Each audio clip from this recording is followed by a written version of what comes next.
Զրուցում ենք ազգային ինքնորոշում միավորում կուսակցության առաջնորդ Պարույր Հայրիկյանի հետ։ Պարոն Հայրիկյան, քանի որ 2 ամսից ընտրություններ են ու կարևոր է հասկանալ հատկապես այսօրվա իշխանության խոսույթը, կխնդրեմ ձեր մեկնաբանությունը։ Ըստ էության նորից սկսել են խոսել պատերազմի մասին, այն բարթելով ընդդիմության վրա, եւ մենք նաեւ տեսնում ենք նորից հրահրում ատելություն արցախցիների նկատմամբ եւ Արցախի հանձնումը գցելով հենց արցախցիների վրա։ Այս ամենի ֆոնին նաեւ փորձում են իրենց որպես խաղաղության հրեշտակ ներկայացնել եւ միակ խաղաղության ուժը ներկայացնել, կխնդրեմ ասեք, այս խոսույթը ինչի մասին է ընտրություններից առաջ իշխանության կողմից։ Հիմա եթե սկսեմ նոր քաշնադարի մեջ ասում եք գյադեք ես կողմ կաննեք, գյադեք են կողմ կաննեք, սկսեմ այդ անմակարդակների վարկու քննարկել, նշանակում է իրենք հասանում մեծ հաջողության եւ ինձ զրկեցին միակ բացառիկ հնարավորությունից, որ այսօր ունեմ վիճակը շտկելու։ Ես երեք արտարացության եւ նախարարության դիմաց եղա ելույթներ ունեցա, հանդիպեցի պատասխանատուների հետ, այսօր ժամը 5-ին նորից նիլել արտարացության նախարարությունում եւ դատախազությունում։ Ես դատախազությունից քիչ առաջ հատուկ զանգով նամակ ստացա, որով դատախազությունը փորձում է սահմանազատվել իր իրավունքներից, բայց հիմա դա ավելի է խորացնում իրենց պատասխանատվությունը։ Այդ բոլորի մասին կարևոր մի բան երեկոյի հաղորդման մեջ արտարացության նախարարության դիմաց ասել են, որ ժողովրդավարությունը ինքնին արժեք չի, ժողովրդավարական պետությունները չեն պատերազմում որպես կանոն իրար հետ, այլ խոսքով են հարցերը լուծում։ Նիկոլ Փաշինյանը օգնությամբ աշխարհը սկզբունքից հրաժարվեց Հայաստանի վերաբերյալ եւ համարեց, որ բռնապետներ մնքիսաժողովրդական պետությունները հավասարարժեք են։ Այնուամենայնիվ ձեր պայքարի շարունակությունը ինչպես եք պատկերացնում ստեղծված իրավիճակում այս իշխանությունների պայմաններում եւ մեր ունեցած իրավապահ համակարգի պայմաններում։ Իմ կեցվածքը բավական հստակ է։ Ես կարծում եմ, որ իրավասախտ էվիկյան իշխանությունների վերահսկողության պայմաններում ընտրություններ չեն կարող լինել, որովհետև եթե ընտրությունները արդար չեն, ապա դրանք ընտրություն չեն։ Դրա համար ես հետևողականորեն հիմա արդեն բողոքի հացադուլով ուղեկցելով դա, ես գնում եմ այն բանին, որ մեր իրավապահ մարմինները կատարեն իրենց պարտականությունները եւ ակնհայտ կոռուպցիոն հանցագործության դրսևորած իշխանություններին կանչեն պատասխանատվության։ Ոմանք ասում են, որ բայց ոնց կարելի է իշխանության պայմաններում եւ այլն։ Դրանք բոլորը ըստ էության ողջ խորությամբ չեն ընդունել, որ իշխանությունը ժողովրդինն է եւ ժողովուրդն է գլխավոր իշխանությունը։ Իսկ հանրային ոչ մեծ աջակցության դեպքում ես չեմ ուզում պայմաններով 500 հոգու 1000 հոգու հրավիրել, չէ, ավելի լավ է հիմնական առողջ քաղաքական ուժերը հավաքենք 100 հոգի։ Եվ մենք կպարտադրենք, որ սա ընթացք ստանա, որովհետեւ Եվ դու իրավական լուծում ես պահանջում, այդտեղ ընդամենը պետք է հանրային աջակցության խորհրդանշական ներկայություն։ Բայց մերոնք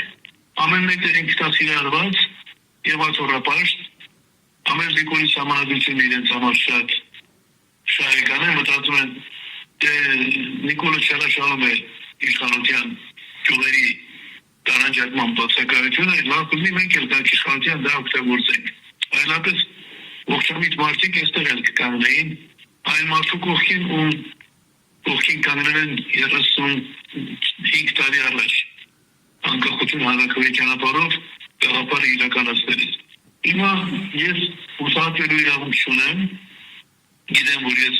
ինչպես սովետի ժամանակ ընտրել էի իրավական ճանապարհը եւ դրանով էլ ոչ միայն հայ ժողովրդին, այլ ամբողջ սովետական միության ժողովուրդներին օգնեցի համաշխարհային հանրության աջակցությամբ, իհարկե բարոյական աջակցությամբ դառնալ պետությունների տեր, դրա համար ինձ ընտրեցին սովետական միության ժողովրդավարական շարժումների հավաքակիչ կենտրոնի նախագահ նաև, հնչեցի 300 միլիոն մարդու ազատագրման գործընթացի նախագահը, միջազգայինորեն բոլոր փաստաթղթեր ունեն։ Մանավանդ որ մերոնք մեծամտությունից դերպատակն են, հիշեն ով է եղել Հայրիկյանը իրենց պատմության մեջ, այլ ժողովրդի պատմության մեջ հասկանամ, որ ես հենց այնպես չեմ գործում ու աջակցեմ։ Աջակցելու դեպքում մենք շատ արագ ունենանք նոր համանadrություն իշխանության առանձին ճյուղերով ներկայացուցչական կոչվող խորհրդարան կլինի ոչ թե 20 կամ 60% ներկայացուցչական, այլ 100% ներկայացուցչական երկու խոսքով ասեմ դա ինչ է նշանակում։ Եթե 100 հոգի է մասնակցում ընտրությանը եւ այդ 100-ից 90-ին դայնը հասնում է պարլամենտ, ուրեմն պարլամենտը 90%-ով է ներկայացուցչական։ Իսկ ես գտել եմ ձևը ինչպես անել, որ եթե 1 միլիոն մարդ է մասնակցում, այդ 1 միլիոն մարդու ձայներն էլ պարլամենտում Երևան ու պատգամավորներն էլ քվեարկեն իրենց ստացած ձայների կամ քաղաքականները քվեարկեն իրենց ստացած ձայների քանակությամբ։ Դա մարդկանց իրավասարությունը կապահովի։ Միանգամից քանի որ առիթ է ասեմ, որ մեզ հայերից Հայաստանին, հայությանը ճակատագրով տրված է բացառիկ դերակատարություն մարդկության պատմության մեջ, սկսած դրախտավայրից, հետո նոյան տապան, հետո քրիստոնեությունը պետականորեն առաջին ընդունելու առաքելություն։ Հիմա ես գտել եմ այդ քրիստոնեության արժեհամակարգը ամենաբարձր մակարդակին հասցնելու, այսինքն կիսատ պրած ժողովրդավարությունից ամբողջական ժողովրդավարության հասնելու ճանապարհը։ Ես հասկանում եմ, որ այն ինչի ես ասել եմ 70 տարում, շարքային ու գնդիրը 7 օրում չի հասնի մանավանդ 7 ժամում։ Բայց չէ որ հավատը գործերով մարդիկ պիտի հիշեն, որ հայ իրականության մեջ վերջին մի քանի 100 տարում միայն մի գործիչ է եղել, որ ծրագրեր է մշակել ազգի համար եւ այդ ծրագրերը դարձրել ժողովրդի սեփականությունը։ Ուրեմն հիմա դեռ ժամանակ ունեն 1-2 շաբաթ համախմբելու իմ շուրջը եւ են շատ արագ փոխենք իրավիճակը։ Հակառակ դեպքում զբաղված են քաղաքական անանիզմով բոլորը։ Այ դուք ասում եք, որ եթե 100 հոգի էլ հավաքվի գաղափարակիցներ հնարավոր կլինի, բայց այսօր մենք տեսնում ենք, թե իշխանությունները ինչ քայլերի են դիմում, քաղաքացիների վրա մատ թափ տալով, մարդկանց ստատուսներ գրելու համար բերման ենթարկելով, այ 100 հոգի թեկուզ համախոհներով Ես խոսում եմ քաղաքական ուժերի ներկայացուցիչների, այսինքն պաշտոնապես մասնակցության մասին։ Բոլոր նրանք, ովքեր ուզում են ընտրության մասնակցել, ինչի չեն ուզում Արցախ ընտրության մասնակցել։ Խոսքը դրանց մասին է, քաղաքական ուժերի ներկայացուցիչների։ Պարոն Հայրիկյան, եւ կխնդրեմ, քանի որ դուք շատ երկար տարիներ եք քաղաքականության մեջ, տարբեր այսպես սերունդների գիտեք քաղաքական, կխնդրեմ գնահատեք այսօրվա իշխանությունների պահվածքը։ Երբևէ դուք հիշում եք նման դեպք, որ երկրի վարչապետը մատ թափ տալով խոսի քաղաքացիների հետ, նման վարվելակերպ ցույց տա, ուտել խմելով քարոզարշավը իրականացնի։ Այդպիսի բաներ չեմ հիշում, բայց ավելի վատ բաներ եմ հիշում։ Հիշում եմ, որ երբ ասում եմ, որ 100% ձայն ստանանք, մենք իշխանությունը չենք տա, մեր դեմ խաղ չկա։ Հիշում եմ, որ բայց չեմ ուզում այդ բոլորի մեջ մանրանալ։ Մեր իշխանությունները, այսօրվա իշխանությունները, ցավոք սրտի մենք ստիպված ենք իրենց կոչել մեր իշխանությունները, բայց միայն այն փաստով, որ կուսակցությունների մասին սահմանադրական օրենքը խախտում են, եւ դատախազությունից հենց հիմա Պատկերացրեք 5 րոպե առաջ պատասխան են ստանում, սա ապշելու բան է։ Իրենք ինձ ուղարկում են պատասխանի փոխարեն, գրություն թե որոնք են իրենց լիազորությունները եւ վերջում գրում։ Վերոգրյալի հիման վրա հայտնում են, որ սահմանադրական փոփոխությունների գործընթացի նկատմամբ, այսինքն ազգի համար ամենակարևոր հարցի վերաբերյալ վերահսկողության իրականացումը դուրս է Հայաստանի Հանրապետության դատախազության սահմանադրական լիազորությունների շրջանակից։ Ուրեմն միշտ դա պետք է լիներ առաջնահերթություն, որ սահմանադրական բարեփոխումները կատարելու ընթացքում դատախազությունը պետք է հատուկ ուշադրություն դարձնել, որ օրինախախտումներ չլինեին։ Իսկ սրանք գալիս են հակառակ կողմից։ Միշտ ես իրենց չեմ ասել դուք վերահսկեք սահմանադրական բարեփոխումների գործընթացը։ Ես ասել եմ, որ այդ գործընթացի ընթացքում կառավարությունը Նիկոլ Փաշինյանը խախտում է կուսակցությունների մասին սահմանադրական օրենքը, որը պարտադրում է քննարկել ներկայացված նախագիծը, եթե դա կուսակցության կողմից է։ Ներկայացնում եմ արտադրության նախարարության պատասխանը, որ մենք նկատի կունենանք ձեր առաջարկները։ Իրենք ոչ միայն չեն քննարկում, այլ նաև իրենց գրածը չեն անում, նկատի չեն ունենում, որովհետև եթե նկատի առնեին իմ ասածները, ստիպված էին անպայման ընդունել իմ տարբերակը, ինչպես Սերժ Սարգսյանի ժամանակին, այդպես էլ սրանք։ վախենում են անգամ քննարկումից, եւ դատախազությունը այսպեսի պատասխան։ Հիմա դատախազությունը ես միայնակ իմ հեղինակությամբ կարող եմ, ինչպես ասում են, թերճացնել կամ մի քիչ